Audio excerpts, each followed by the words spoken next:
Chapter 5, Applying Theories Learning to Healthcare Practice.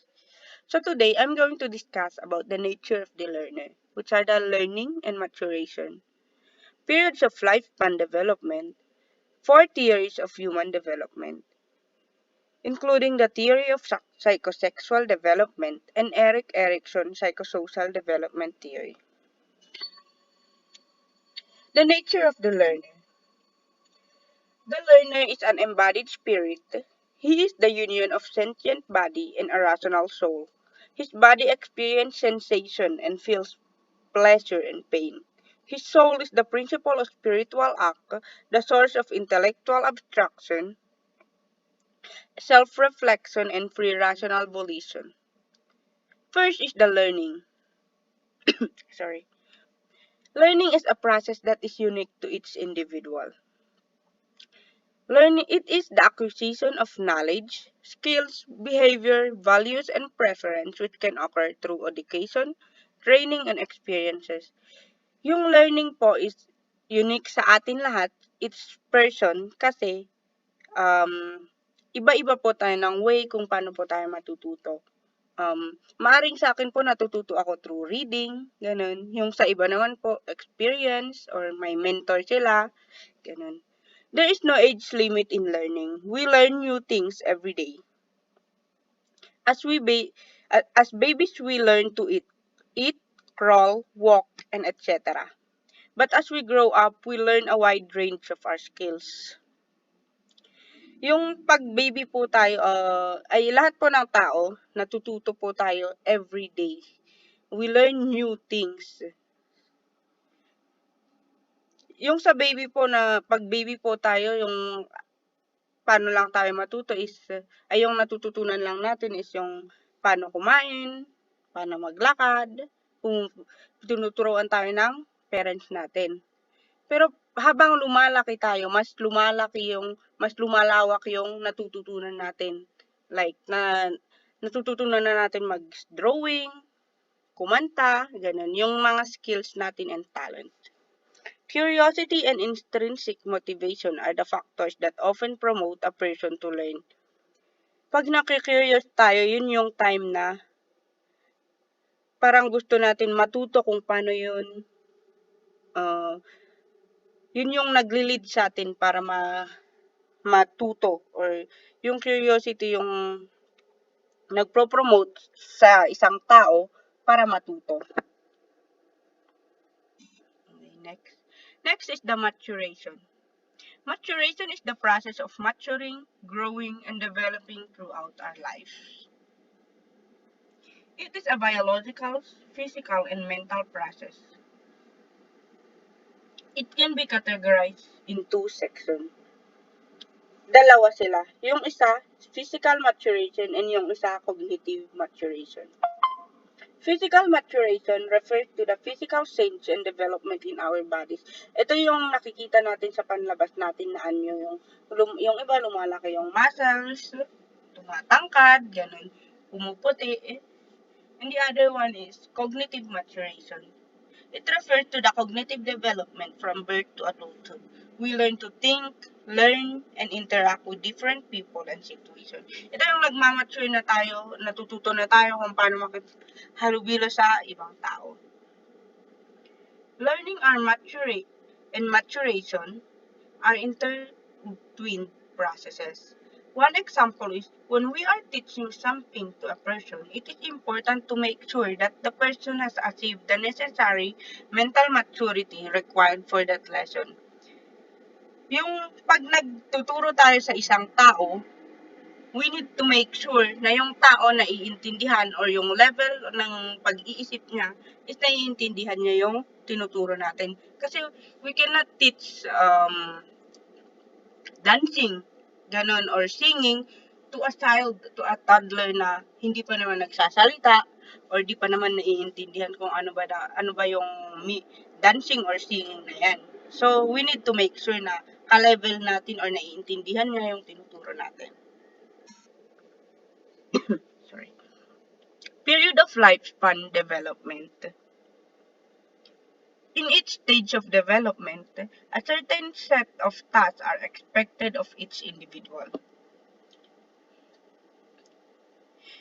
Robert Havihertz defined a developmental task as one that arises at a certain period in our life, the successful achievement of which lead to happiness and success with the later tasks while failure leads to unhappiness, social disapproval, and difficulty with later tasks. Developmental Tasks by Santrok in 2002. The developmental task is a skill or a sense of self that no one will achieve so that he or she will adjust to the next stage. So the first stage is prenatal period or from conception to birth. Yung di pa sa naipapanganak until birth. Um, it involves tremendous growth. From a single cell to an organism complete with a brain and behavioral capabilities. Next is infancy, from birth to 18 to 24 months. It is a time of extreme dependence on adult. Ito yung time na yung infant, yung baby, nakadepend pa sa mother or sa kung sino man yung nag-aalaga sa kanya. Many psychological and activities are just beginning. Language, symbolic thought, sensomotor, coordination, and social learning. Ito yung nagsisimula pa lang sila. So, kailangan nila yung guide ng adults. Like, natututo pa lang sila ng language, yung mga language na kaya pang bigkasin ng bibig nila. Next is the early childhood, ends of infancy to 5 to 6 years or grade 1.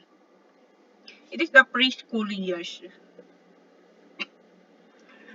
They learn to become more self-sufficient and to care of themselves. Develop school readiness skills. Spend many hours in playing with peers. Ito yung time na yung mga bata is ready na sila for school para matuto sa school. Hindi na sila dependent sa parents nila. Pero, kaya na nilang makipaglaro sa yung time nila mas na-spend nila with yung other kids kasi doon sila nag-enjoy. Next is the middle and late childhood, 6 to 11 years of age or elementary school years.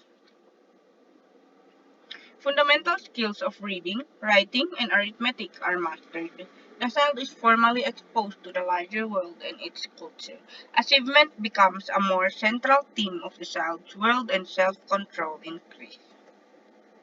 Ito yung marunong na sila magsulat, magbasa, makipaglaro.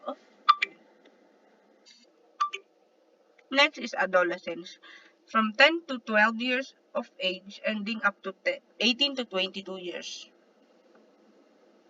Begin with a rapid and physical changes. Dramatic gains in height and weight.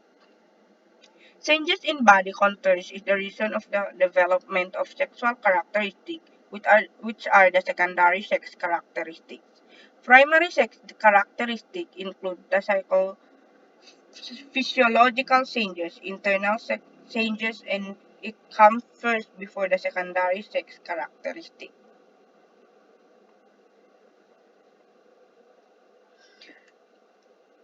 Sa age na to, sa stage na to, dito na makikita yung mga changes na sa katawan ng mga bata or sa mga adolescents. Yung iba nagkakamuscle na, like the picture. And yung iba, nag-gain ng weight, tumatangkad, ganun. Develop of sexual characteristics such as enlargement of breast, development of pubic hair and facial hair, and depending of the voice, ay deepening of the voice. Puberty hits. Dito na nag-hit yung puberty, like yung sinabi ko kanina, nag-mature na yung katawan nila. And sa voice naman, yung nagwe-wet dreams na sila, Ganon. And nag-experience na sila ng ganon. And sa girls naman is menstruation.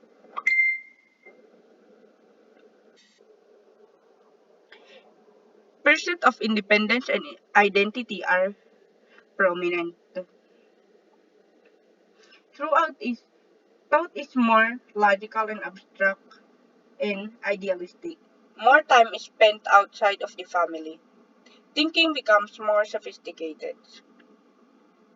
Mas yung time nila, mas na-spend na sa stage na to yung time nila, mas na-spend na nila outside of the family. Sa mga kaibigan nila, doon na sila nakakahanap ng parang happiness, ganun, kaya doon na sila nag-spend ng time. Next is the early adulthood, from late teens or early 20s lasting through the 30s. It is a time of establishing personal and economic independence, career development, selecting a mate, learning to live with someone in an intimate way, and starting a family and bearing children. Sa stage na to, dito na yung iba nakakahanap na ng magandang career, bumubuo na sila ng magandang career, nag-start na ng family, and yung iba nagkakaroon na rin ng children, mga anak. Next is the middle adulthood, from 40 to 60 years. A time of expanding personal and social involvement and responsibility, assisting the next generation in becoming competent and mature individuals, reaching and maintaining satisfaction in a career. Sa stage na to, yung mga nasa middle adulthood na, sila na yung parang sila na yung nagga-guide sa mga mas nakakabata sa kanila to become mature and become competent. Next. Late adulthood, 60 years old and above. A time for adjustment to decreasing strength and health.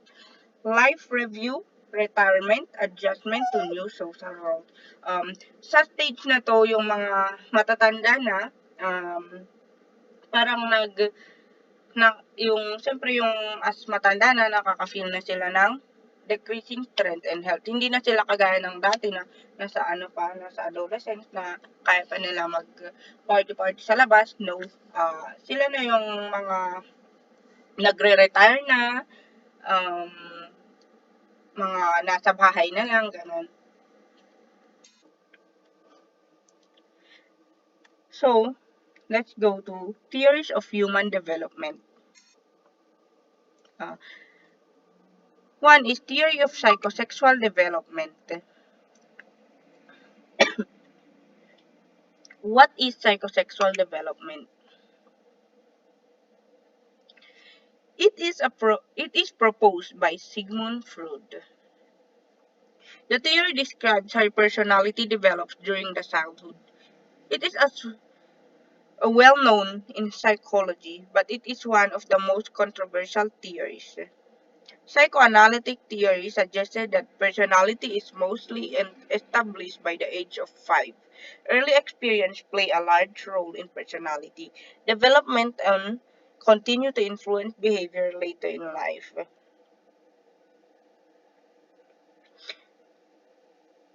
Freud believed that personality develops through a series of childhood stages in which the pleasure-seeking energies of the ID become focused on a certain and erogenous area. This psychosexual energy or libido was described as the driving force behind behavior. If these stages are completed successfully, the result is a healthy personality. If certain issues are not resolved at the appropriate stage, fixation can occur. What is fixation?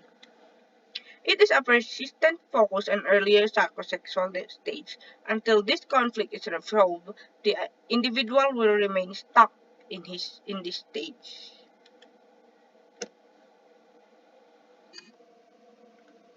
Freud's stage of psychosexual development. One is the oral stage. It is from birth to 1 year old. Erogenous zone is the mouth. Yung, yung kung saan sila nakakakuha ng pleasure is the mouth. During oral stage, the infant primary source of interaction occurs through the mouth. So the rooting and sucking reflex is especially important because the infant is entirely dependent upon the caretakers. The infant also develops a sense of trust and comfort through this oral stimulation.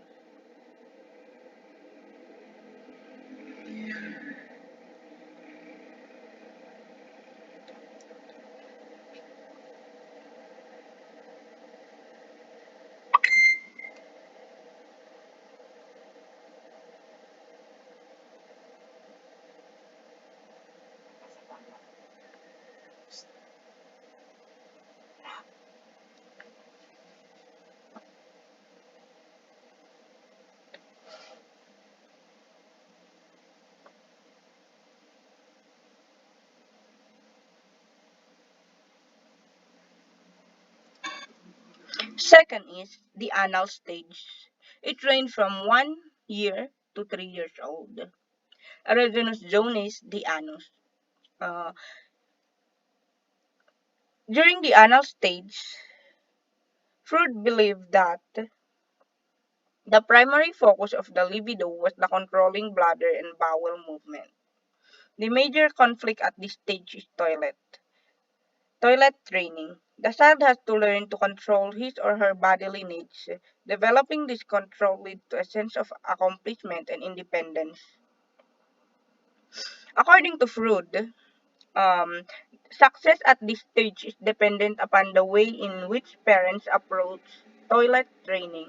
Parents who utilize praise and reward for using the toilet at the appropriate time encourage positive outcomes and help children feel capable and productive. Kung saan, yung stage na to is yung erogenous zone nila is sa anus nila. Doon sila nakakakuha ng yung sa pagbawas nila, yun yung parang doon sila nakakakuha ng pleasure. Uh, Next.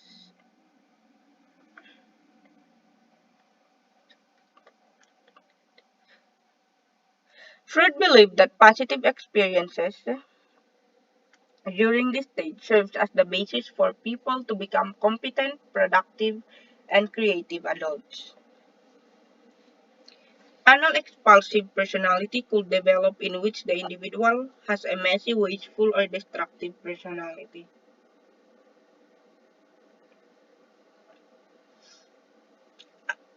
An anal retentive personality develops in which the individual is stringent, orderly, rigid, and obsessive.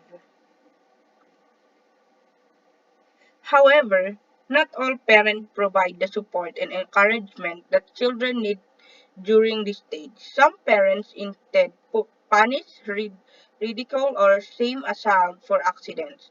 According to Freud, inappropriate parental response can result in negative outcomes. If parents take an approach that is too lenient, Freud suggested that an anal expulsive personality could develop in which the individual has a messy, wasteful, or destructive personality. Freud believed that an anal retentive personality developed in which the individual is stringent, orderly, rigid, and obsessive. Next is the phallic stage. It ranges from 3 years old to 6 years old. The erogenous zone is genitals. During the phallic stage, the primary focus of the libido is on the genitals. At this age, children also believe to discover the differences between males and females.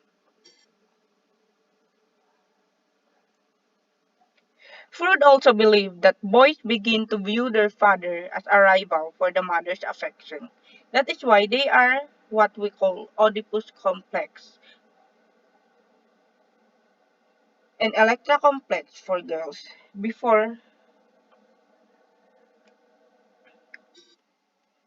Oedipus complex described these feelings of wanting to possess the mother and the desire to replace the father. However, the child also fears that he will be punished by the father for these feelings, a fear Freud termed castration anxiety.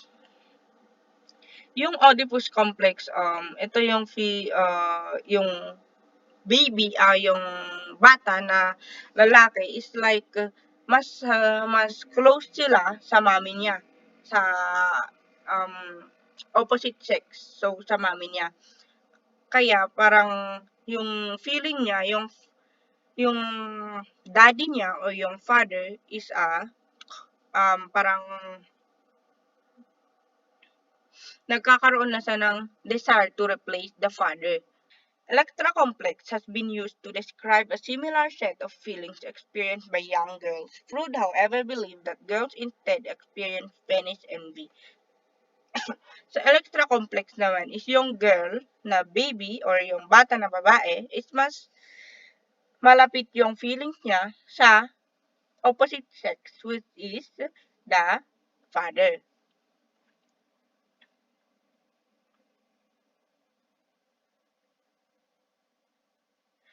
Eventually, the child begins to identify with the same-sex parents as a means of vicariously possessing the other parent.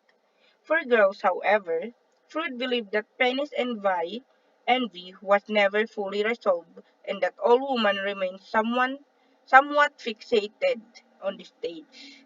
Psychologists such as Karen Horney disputed this theory, calling it both inaccurate and demeaning to women. Instead, Horney proposed that men experience feeling of inferiority because they cannot give birth to children.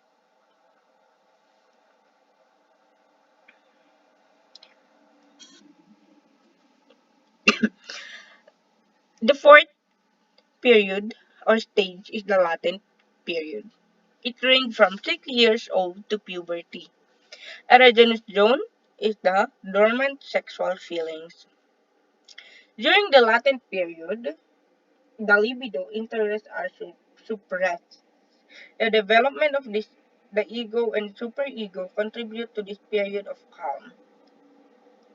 The stage begin around the time that the children enter into school and become more concerned with peer relationship, hobbies, and other interests. Um, Dito sa latent period is parang wala masyadong maano mag-grow, ma-develop kasi yung bata is nakafocus na siya sa school. Sa parang busy na siya sa pag-develop ng hobbies, relationship with other people, and sa mga interest niya. So, doon niya nakukuha yung, parang sa mga kaibigan niya, doon niya nakukuha yung pleasure. The latent period is a time of exploration in which the sexual energy is still present, but it is directed into other areas such as intellectual pursuit and social interaction. This stage is important in the development of social and communication skills and self-confidence. Nagbi-build na sila ng self-confidence dito sa stage na to. And the fifth stage is the genital stage. Age range from puberty to death. Erogenous zone is maturing sexual interest. State here that during the final stage of psychosexual development, the individual develops a strong sexual interest in the opposite sex. This stage begins during puberty but lasts throughout the rest of a person's life. Where in earlier stage the focus was solely on individual needs, interest in the welfare of other grows during this stage. If the other stage have been completed successfully, the individual should now be well balanced, warm, and caring. The goal of this stage is to establish a balance between the various life areas. Nagmamature na yung tao dito sa genital stage.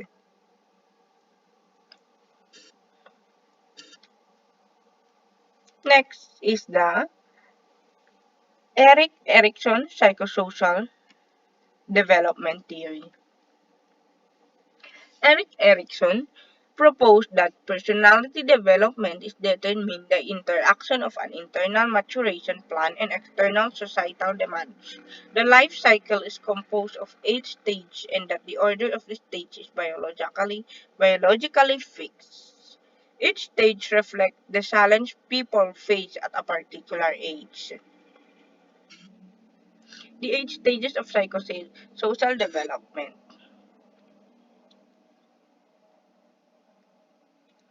First is the basic trust versus mistrust from birth to 1 year.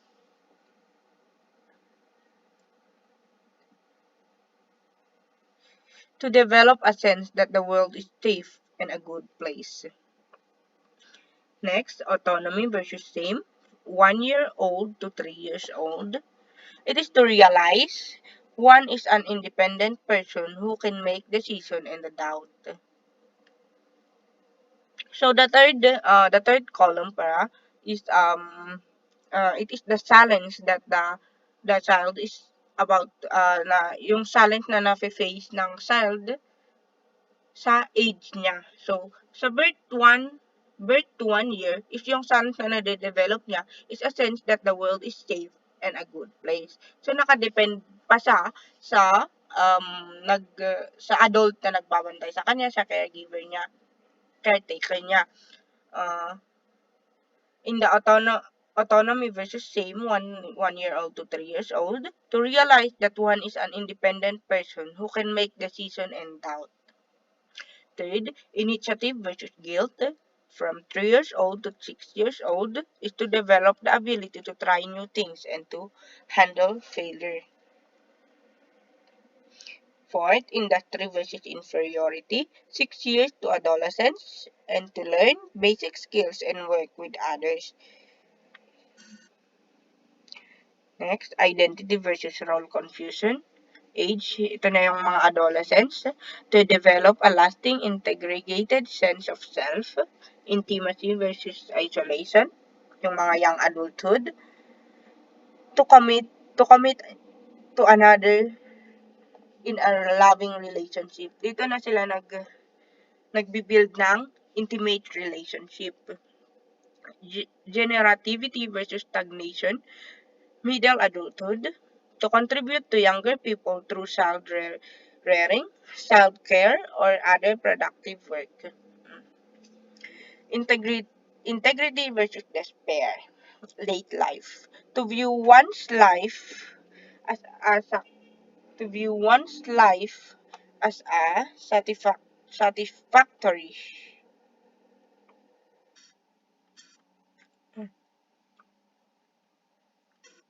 Ito na yung yung pinaka-late na, yung mga matatanda na, yung late life, integrity versus despair.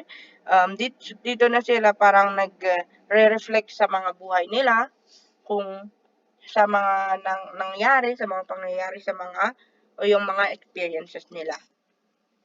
The sequence of stages is based on the epigenetic principles, means that each psychosocial strength has its own special period of particular importance. It takes lifespan to acquire all the psychosocial strengths. The present and future behavior must have its root in the past because later stages are built on the foundation laid in previous stages. The psychodynamic perspective emphasizes that the trek to adulthood is difficult because the path is strewn with challenges. Outcome of development reflect the manner and ease with each children surmount life barriers. Okay, that's the last. Um, Thank you po for listening. For clarification po or para sa mga hindi po kayo naintindihan, message me po or yung message niyo po kami sa Messenger pag may gusto po kayong klaruhin or may hindi po kayo naintindihan. Thank you.